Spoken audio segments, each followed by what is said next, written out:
श्री गणेशाय नमः। अधिक मास कथा अध्याय 4। राजा की परीक्षा और भगवान श्रीहरि की कृपा। प्रिय भक्तों, आप सभी का हमारे इस पावन कथा में हार्दिक स्वागत है। सबसे पहले हमारे उन सभी प्यारे सब्सक्राइबर्स और भक्तजनों को दिल से धन्यवाद, जो रोज श्रद्धा और प्रेम से हमारे वीडियो देखते हैं, भगवान का नाम सुनते हैं और इस भक्ति यात्रा में हमारा साथ दे रहे हैं। आप सभी का प्रेम और आशीर्वाद ही हमें प्रेरणा देता है कि हम आपके लिए ऐसी दिव्य कथाएं लेकर आते रहें। भगवान श्रीहरि विष्णु आप सभी के जीवन में सुख, शांति और समृद्धि बनाए रखें। तो आइए भक्तों, बिना देर किए शुरू करते हैं। अधिक मास कथा अध्याय 4। राजा धर्मपाल का पवित्र राज्य। बहुत समय पहले की बात है। एक सुंदर और समृद्ध राज्य था, जिसका नाम था सुवर्णपुर। वहां धर्मपाल नाम का राजा राज करता था। वह केवल नाम का राजा नहीं था, बल्कि धर्म और न्याय का सच्चा पालन करने वाला भक्त राजा था। राजा प्रतिदिन भगवान विष्णु की पूजा करता, गरीबों को दान देता और अपनी प्रजा को अपने परिवार की तरह मानता था। उसके राज्य में कोई दुखी नहीं था।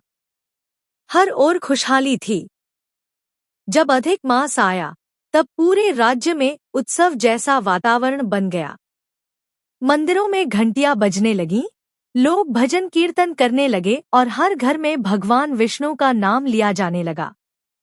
राजा धर्मपाल ने पूरे राज्य में घोषणा करवाई, इस पवित्र अधिक मास में कोई भी भूखा नहीं रहेगा।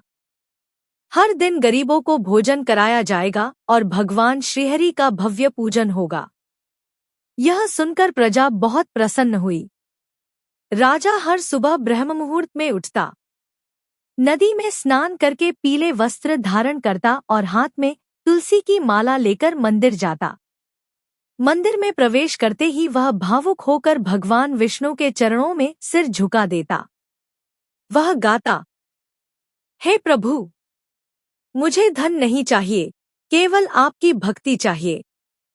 राजा की भक्ति देखकर मंदिर के पुजारी भी आश्चर्य करते थे। एक दिन पुजारी ने कहा, राजन, आपने राज्य तो संभाला ही है, लेकिन आपने अपने हृदय में भगवान को भी बसा लिया है। राजा मुस्कुराकर बोला, जिसके जीवन में भगवान नहीं, उसका जीवन अधूरा है।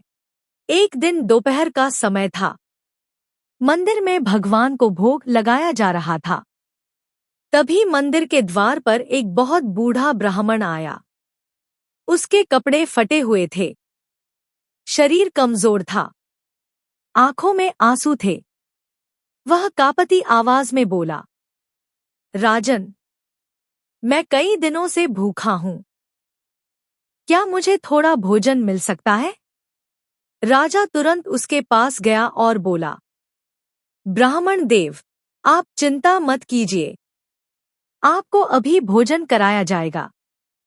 लेकिन तभी वृद्ध बोला, राजन, मैं साधारण भोजन नहीं करूंगा। मुझे वही भोजन चाहिए जो भगवान को भोग में चढ़ाया गया है। यह सुनकर सब लोग चौंक गए। कुछ मंत्री बोले, महाराज, भगवान का भोग किसी और को देना उचित नहीं। लेकिन राजा कुछ क्षण शांत रहा। फिर उसने कहा, यदि भगवान हर जीव में है, तो भूखे को भोजन कराना ही सबसे बड़ा धर्म है। राजा ने अपने हाथों से भगवान का भोग उस वृद्ध ब्राह्मण को दे दिया। भगवान की लीला। वृद्ध ब्राह्मण बड़े प्रेम से भोजन करने लगा। उसके चेहरे पर अद्भुत तेज दिखाई देने लगा।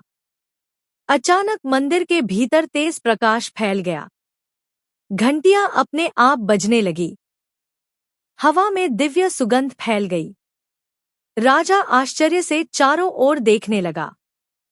तभी वह वृद्ध ब्राह्मण मुस्कुराया और देखते ही देखते उसका रूप बदलने लगा। कुछ ही क्षणों में वहां स्वयं भगवान श्रीहरि विष्णु प्रकट हो गए। उनके हाथों में शंख, चक्र, गदा और पद्म सुशोभित थे। उनके चेहरे पर दिव्य मुस्कान थी। राजा यह दृश्य देखकर भावुक हो गया। उसकी आंखों से आंसू बहने लगे। वह तुरंत भगवान के चरणों में गिर पड़ा और बोला, प्रभु, मैं आपको पहचान नहीं पाया, मुझे क्षमा करें।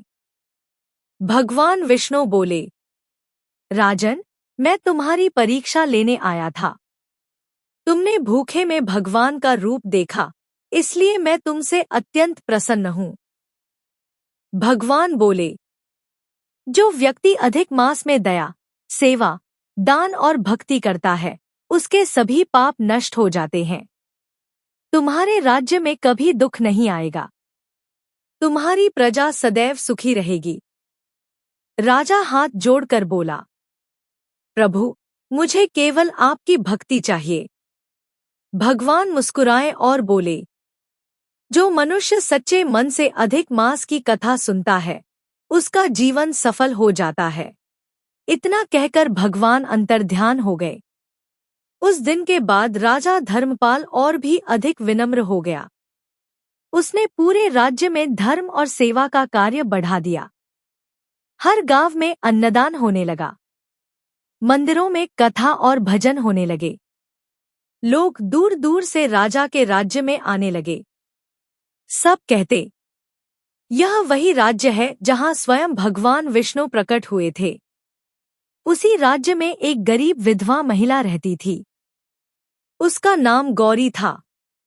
उसके पास खाने तक के लिए पर्याप्त धन नहीं था, लेकिन वह रोज भगवान विष्णु का नाम लेती थी। अधिक मास आने पर उसने सोचा, मेरे पास दान देने के लिए कुछ नहीं, लेकिन मैं भगवान को जल और तुलसी अवश्य अर्पित करूंगी। वह रोज मंदिर जाकर तुलसी दल चढ़ाती और कहती, हे प्रभु, मेरे पास धन नहीं, केवल भक्ति है। एक रात भगवान विष्णु उसके सपने में आए और बोले, गौरी, तुम्हारी सच्ची भक्ति ने मुझे प्रसन्न कर दिया है। अगली सुबह गांव के लोगों ने देखा कि गौरी के घर के बाहर अन्न और धन से भरे पात्र रखे हैं। गौरी समझ गई कि यह भगवान की कृपा है। भक्तों, अधिक मास केवल एक महीना नहीं, बल्कि भगवान को पाने का अवसर है। इस महीने में भगवान विष्णु की पूजा करनी चाहिए। गरीबों को भोजन कराना चाहिए। तुलसी की सेवा करनी चाहिए। कथा सुननी चाहिए। झूठ और क्रोध से दूर रहना चाहिए। जो व्यक्ति सच्चे मन से ऐसा करता है, उसके जीवन में सुख और शांति आती है। कथा से मिलने वाली सीख। इस कथा से हमें 3 बड़ी सीख मिलती हैं। 1, भूखे की सेवा ही सबसे बड़ा धर्म है। भगवान हर जीव में बसते हैं। 2, सच्ची भक्ति धन से बड़ी होती है। गौरी के पास धन नहीं था, लेकिन उसकी भक्ति सच्ची थी। 3, अधिक मास का महत्व बहुत महान है। इस महीने में किया गया छोटा पुण्य भी कई गुना फल देता है। अगर आपको यह अधिक मास कथा अध्याय 4 पसंद आई हो, तो इसे अपने परिवार और दोस्तों के साथ जरूर साझा करें, ताकि अधिक से अधिक लोग भगवान विष्णु की महिमा सुन सकें। और हमारे सभी प्यारे सब्सक्राइबर्स को एक बार फिर दिल से धन्यवाद, जो रोज प्रेम और श्रद्धा से हमारे वीडियो देखते हैं। भगवान श्रीहरि विष्णु आप सभी की हर मनोकामना पूर्ण करें। जल्दी ही हम लेकर आएंगे अधिक मास कथा अध्याय 5। तब तक के लिए जय श्रीहरि विष्णु। पुरुषोत्तम भगवान की जय। राधे राधे।